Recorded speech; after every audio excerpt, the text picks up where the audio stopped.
नमस्कार, बड़ी खबर में आपका बहुत बहुत स्वागत है। शाम के 7 बज चुके हैं। मेरा नाम है अंकित त्यागी। इस वक्त आप एनडीटीवी इंडिया के साथ हैं। सबसे पहले आज एनडीटीवी इंडिया पर बात करेंगे उत्तर प्रदेश के बुलंदशहर में एक गांव में अकेली बिना बिजली के रहने वाली एक महिला के घर में बिजली किस तरीके से आई, वो सौगात वहां पर स्थानीय पुलिस ने अपने निजी फंड से इस महिला को पहुंचाया।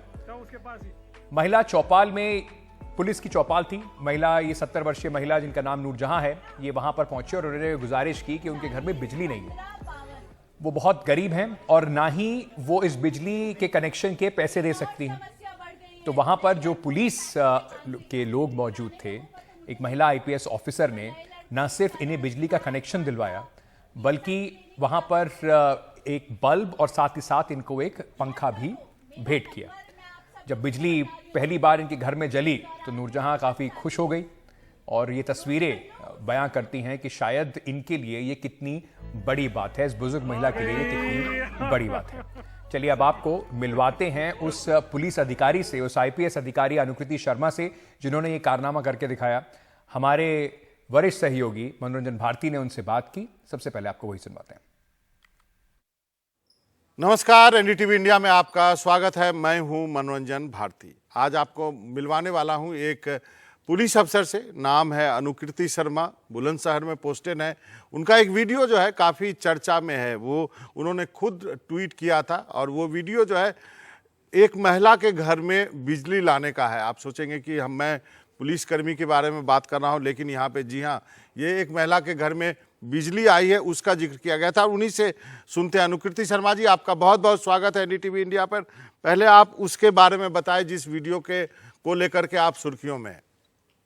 सबसे पहले थैंक यू सो मच मनोरंजन जी, एनडीटीवी पे मुझे बुलाने के लिए। जहां तक वीडियो का सवाल है, तो हम लोग की लगातार कोशिश है कि जनता और पुलिस के बीच में जो दूरी है, जो मिसट्रस्ट है, उसको लगातार कम करने की कोशिश करें, उस दूरी को पाटने की कोशिश करें। इसके लिए हम लोग लगातार गाँव में जाते हैं। जैसे मेरा ये पर्सनली एक बहुत ही रुचि का विषय रहता है कि सप्ताह में कम से कम एक बार एक गांव में जाऊं। मैंने ये प्रण ले रखा है। बहुत सारे हमारे समाज के ऐसे वर्ग हैं, जैसे महिलाएं हैं, बुजुर्ग हैं, बच्चे हैं, ये लोग कभी थाने तक आते नहीं है। इनके साथ अपराध होता है तो ये कहने से डरते हैं।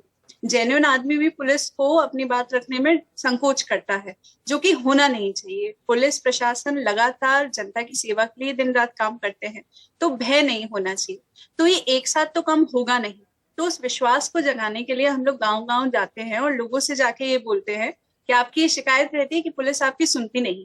तो आज हम आपकी सुनने आए हैं, आपकी शिकायत को दूर करने आए हैं। ऐसी ही एक चौपाल के लिए हम लोग गए थे और अभी हमारा एक मिशन शक्ति अभियान भी चल रहा था, तो उसमें चौपालें ज्यादा हुई। तो जब हम ग्राम खेड़ी पहुंचे, अगौता थाना क्षेत्र में, तो वहां लोगों को जब आप उनसे बोलो परेशानी क्या है, तो लोग ये नहीं देखते कि कौन से विभाग का आदमी सामने खड़ा है।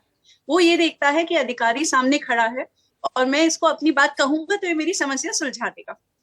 तो जब उन्होंने कहा कि मेरी कोई समस्या नहीं है, मुझे बस बिजली चाहिए, तो ये उस समय बिल्कुल उचित नहीं लगा कि हम उनसे कहें भाई ये बिजली विभाग का काम है, आप बिजली विभाग में जाइए, पुलिस का कोई लेना देना नहीं। एक मेरे सीनियर ऑफिसर कहते हैं, सेल का जैसे था कि there is a little bit of steel in everything, वैसे ही there is a little bit of policing in everything.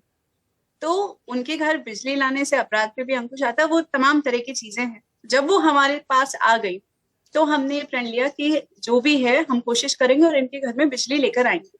उसके लिए क्या करना था, उन्होंने कभी आवेदन नहीं किया था। वो एक विधवा महिला है, उनके पास आमदनी का कोई अच्छा साधन नहीं है। उनकी 2 बच्चियां हैं जिनका विवाह हो चुका है, दूर रहती हैं, अशिक्षित हैं। तो आवेदन कैसे करें, किससे कराएं, 1500 रुपए कैसे खर्च करें, दूर दराज गाँव में रहती है, कहाँ काम भटकेगी। तो हमने कहा अम्मा आपका ये काम हम कराएंगे। तो पेपर वर्क हमने किया, 1500 रुपए वाला डिपॉजिशन हमने किया, एक पंखा और लाइट खरीदी। It was a very small gesture. तो और उसके लिए हमें ज्यादा कुछ नहीं करना था, हमें बस बिजली विभाग को फोन करके कहना था कि भैया इनका कनेक्शन करवा दो, we are ready to do all the formalities. करा दिया गया, उनके घर में बिजली आ गई। तो ये पूरी कहानी थी उनके घर में बिजली लाने की। तो एक पल के लिए आपको लगा नहीं कि डीएम साहब को उठा के फोन करूं कि डीएम साहब आप देखिए यहाँ पे बिजली नहीं है, मैं तो वर्दी पहनती हूँ, मेरा काम पुलिसिंग का है? नहीं सर, मैं मतलब ये मुझे ऐसा लगता है कि हम हर विभाग के लोग, भले ही पुलिस के लोग हो, प्रशासन के लोग हो, बिजली के हो, कहीं के भी हो, हम सब लोगों का एक ही काम है, वो है जनता की सेवा करना, पूरा मन लगा के सेवा करना। और जनता के हम लोग, ये जो विभाजन हुआ है अलग अलग विभागों में, उसका वो इसलिए हुआ है ताकि लोगों को सहूलियत हो सके। बिजली का काम बिजली विभाग देगा, पुलिस का काम पुलिस विभाग देगा, पर ऐसा नहीं है कि म्यूचुअली एक्सक्लूसिव है। आदमी हमारे पास आ गया, अगर मेरे पास कोई आदमी आ गया, मैंने अगर फोन कर दिया तो काम ज्यादा जल्दी हो जाएगा। मेरे पास आ गया तो काम हो जाना चाहिए, ये नहीं कि मैं उसको फिर इधर से उधर, उधर से इधर भटका रही हूँ। तो जैसा हम अपने साथ व्यवहार नहीं चाहते हैं, 2 साल पहले मैं सर्विस के बाहर ही थी, एक आम जनता का हिस्सा थी, तो मेरे को ये नहीं पसंद आएगा कि मैं अगर किसी के पास जा रही हूँ और वो मुझे कहे इस ऑफिस के चक्कर लगाते रहो, दूसरे विभागों पे डालते रहो, तो मैं, अगर कोई मेरा काम कर देगा तो मैं जीवन भर उसे याद रखूंगी। तो हमारा यही प्रयास रहता है कि लेकिन कोई मैडम हमारे मैंने आपके सारे वीडियो देखे, ढेर सारे ट्वीट अब मैंने देखे यहाँ आपको इंटरव्यू करने के पहले। आप चौपाल लगाती हैं, आप अलग अलग चीजें, वो सारी चीजें करती है जो आम पुलिस अफसर नहीं करता है। तो ये चौपाल क्यों लगाती हैं आप? जैसा कि मैंने आपको बताया मनोरंजन जी, हर आदमी थाने तक नहीं आ सकता। महिलाएं अगर आती हैं आज भी थानों पे, तो एक टैबू लगा दिया जाता है कि वो तो थाने जाने वाली महिला है, अच्छा नहीं माना जाता, पता नहीं क्यों। तो और थाने आने में भी तो रुपए खर्च होते हैं, सबके पास अपना प्राइवेट व्हीकल नहीं है, गांव से कोई आदमी निकलेगा उसके 200 रुपए खर्च हो जाएंगे। तो हम लोग अगर इसे पार्ट ऑफ पुलिसिंग कर ले कि लोगों के बीच में जाएं, लोगों की परेशानी सुने, और जब उनसे खुल के, मैं जब भी जाती हूँ चौपालों में, अपना नंबर जरूर उनके साथ साझा करती हूँ, जो मेरा सीयूजी नंबर है, और उनसे कहती हूँ कि तुम्हें कभी भी जरूरत पड़े, अपना भी करती हूँ, एसएचओ का भी करती हूँ, तो मुझे उससे सूचनाएं प्राप्त होती है। लोग डर के मारे बताते नहीं कि पुलिस को बता देंगे उल्टा हम पे कार्रवाई ना हो जाए। जब वो बताएंगे मुझे फोन करके और उन्हें अगले दिन एक्शन दिखेगा, तो मुझे फिर और सूचनाएं मिलती है। तो इससे अपराध पे अंकुश लगाने में भी बहुत मदद मिलती है।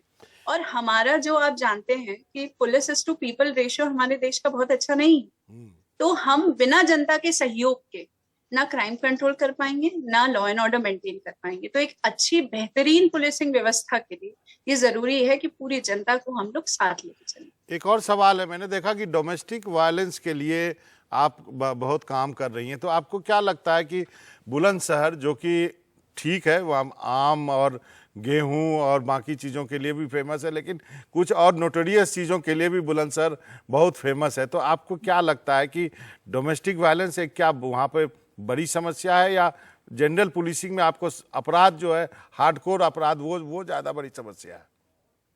देखिए, डोमेस्टिक वायलेंस बुलंदशहर की नहीं, मेरे ख्याल से हर जगह की समस्या है, और इसका पूरा पूरा नारी सशक्तिकरण से लेना देना है। हमारे यहाँ पे इसको नॉर्मल माना जाता है कि क्या है, पति ने ही तो 2 थप्पड़ लगा दिए, ठीक है। और जब हमारे पास भी जब केसेस आते हैं, तो लड़की के खुद के माँ बाप, उसके भाई ये कह के लेकर आते हैं कि हमारा फैसला करा दो, हमें इसका घर बर्बाद नहीं करना। वो ये नहीं देखते कि उनकी बच्ची रोज पिट रही है। तो ये चीज नहीं होनी चाहिए। तो जब मैं गांव में, चौपालों में जाती हूँ, और अपनी महिला कांस्टेबल्स को भी कहती हूँ, ये लोग भी महिलाओं से लगातार संपर्क में रहती है, कि हम उनको ये बताएं कि मार खाना सही नहीं है। और मार क्यों खाती हैं? क्योंकि वित्तीय रूप से एकदम इंडिपेंडेंट नहीं है। उनके लिए बहुत सारे संसाधन हैं, वो कुकिंग कर सकती हैं, वो पापड़ बेच सकती हैं, अचार बेच सकती है। वित्तीय रूप से अगर आत्मनिर्भर वो बन जाएं, तो उनको किसी की भी मार खाने की आवश्यकता नहीं है। यही बात जा जाके हम बताते हैं। और जैसे पहले आपको याद हो, दिल्ली पुलिस ने बेल बजाओ अभियान चलाया था जी। अगर आपके घर में आपने किसी के सुना कोई पिट रहा है, आप बेल बजा दो जाके। हम कहते हैं कि आप हमें फोन करके सूचित करो, हम आपका नाम नहीं बताएंगे, आपके पड़ोसियों में लग रहा है कि कोई मार खा रहा है, आप हमें बताओ, हम तुरंत जाके रुकवाएंगे। हो सकता है आपके थोड़े से प्रयास से किसी की जान बच जाए। और ये बात सिर्फ महिलाओं को नहीं बताते, हम सारे पुरुषों को बताते हैं, सभी बहनों के भाइयों को बताते हैं कि उनकी बहनों की रक्षा तुम्हें जीवन भर करनी है, उसके लिए अभी से उसे आत्मनिर्भर बनाना पड़ेगा। तो ये सर छोटे छोटे हम प्रयास कर रहे हैं, और हमें पूरी उम्मीद है कि थोड़ा बदलाव आए। एक आपका दूसरा पहलू भी है, मैंने देखा आप पेंटिंग भी करती हैं, कहाँ सीखा? आपको वक्त मिलता है क्या? वक्त नहीं मिलता है अब, और मैंने कहीं से सीखा नहीं है। मैं पेंटिंग का, डांसिंग का बहुत शौक रखती हूँ, और समय नहीं मिल पाता है, पर कोशिश करती हूँ कभी कभी थोड़ा निकाल के पेंट करती हूँ। लेकिन आपने जो पेंटिंग जो ट्विटर पे डाली है, वो बहुत ही अच्छी है, बहुत ही खूबसूरत पेंटिंग है वो। और चिड़ियों के बारे में भी आपने डाला हुआ है। हाँ जी, तो मैं बर्ड वॉचिंग में भी रुचि रखती हूँ, और वो जो पेंटिंग डाली हुई, जब मुझे कोविड हुआ था तब मुझे अच्छा 7 दिन का समय मिल गया था, तब वो बनाई गई थी, तो काफी तसल्ली से बनाई हुई है। एक अंतिम का सवाल है जाते जाते, अब एक महिला पुलिस अफसर के लिए बुलंदशहर जैसे जगह में क्या सबसे बड़ा चैलेंज है, यदि हम बाकी चीज़ों को यदि अपराध के दृष्टि से देखें और जिस ढंग का काम आप कर रही हैं उस लिहाज से देखें? बुलंदशहर ने मुझे बहुत प्यार दिया है और मुझे ऐसा नहीं लगता कि मैं तो चैलेंज नहीं देखती, मुझे कोई चैलेंज नहीं मिला। मुझे मेरे स्टाफ का बहुत सपोर्ट मिलता है। मैं जो बातें कहती हूँ वो लोग उसको पूरा मेरा साथ देते हैं, और जो मेरे विचार हैं उनको क्रियान्वित करने में, नॉर्मली मीटिंग करने में वो लोग भी कह सकते हैं कि मैडम ने ये एक्स्ट्रा काम बता दिया, पर ऐसा नहीं होता। वो लोग भी आते हैं पूरे हर्षोल्लास के साथ जनता की सेवा करने में, उनकी समस्याओं का निराकरण करने में मेरा साथ देते हैं। तो मुझे अभी तक यहाँ पे कोई चैलेंज नहीं लगा। मैंने देखा कि जो घायलों की मदद करते हैं उनको भी आप पुरस्कृत करती हैं। कुछ बच्चों के ऊपर ज़्यादा स्ट्रेस ना डाला जाए, इन सब चीज़ों को भी आप छूने की कोशिश करते हैं जब आप लोगों, महिलाओं, पेरेंट्स से मिलती हैं तो? हाँ जी, बिल्कुल। जैसे जब आप तैयारी करते हो तो आप बहुत सारी चीजें सीखते हो, पढ़ते हो, और आप सोचते हो कि जब आपको सर्विस करने का मौका मिलेगा तो आप क्या करोगे। उसी में ये वाला हम लोग पढ़ते थे, गुड सैमरिटन, और जो एक्सीडेंट में मदद करे तो उसको अवार्ड देना चाहिए, ये सब तो हम पढ़ते ही थे ना, ये सारे आर्टिकल्स निकलते थे। तो जब खुद सेवा में आने का मौका मिला तो मैंने सोचा कि इसको इम्प्लीमेंट किया जाए और इसको शुरू किया जाए। तब हमने जो लोग घायलों की मदद करते थे अस्पताल पहुंचाने में, अधिकतर लोग क्या है, वीडियो बना लेंगे, 112 को सूचित कर देंगे, एम्बुलेंस का वेट करेंगे, उसको उठा के हॉस्पिटल नहीं लेके जाएंगे। तो हम फिर जो लोग आउट ऑफ द वे जाके सारे भय को दूर करके लोगों की मदद कर रहे हैं, आगे आ रहे हैं, हम उनको जब पुरस्कार देते हैं, और हम लोग पुलिस प्रशासन की तरफ से देते हैं ऑफिस में बुला के, और उसको अगले दिन पब्लिसाइज कराते हैं, तो बाकी बहुत सारे लोगों को प्रेरणा मिलती है। और फिर मेरे पास फोन भी आते हैं कि मैडम हमने भी किया था, हम आपको फोटो भेज रहे हैं।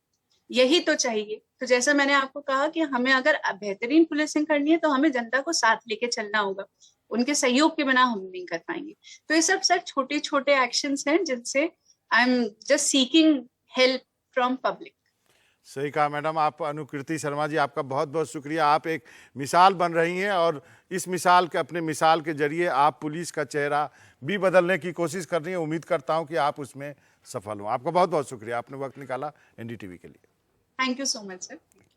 वक्त है छोटे से ब्रेक का।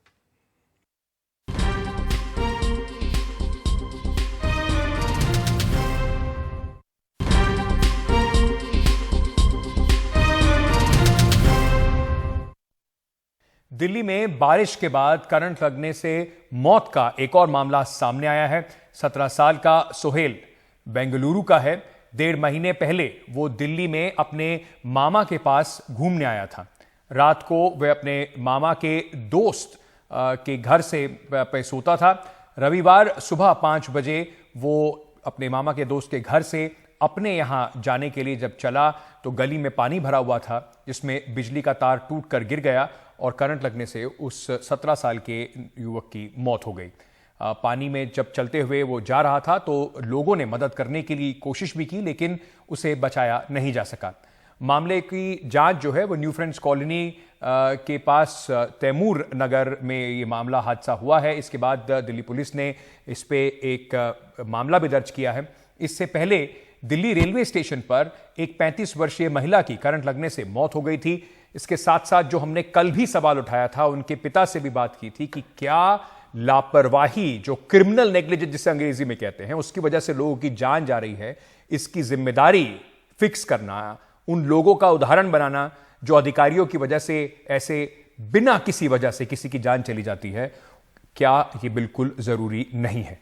एक बार फिर से शहरों में क्रिमिनल नेग्लिजेंस का ये मामला सामने आया है।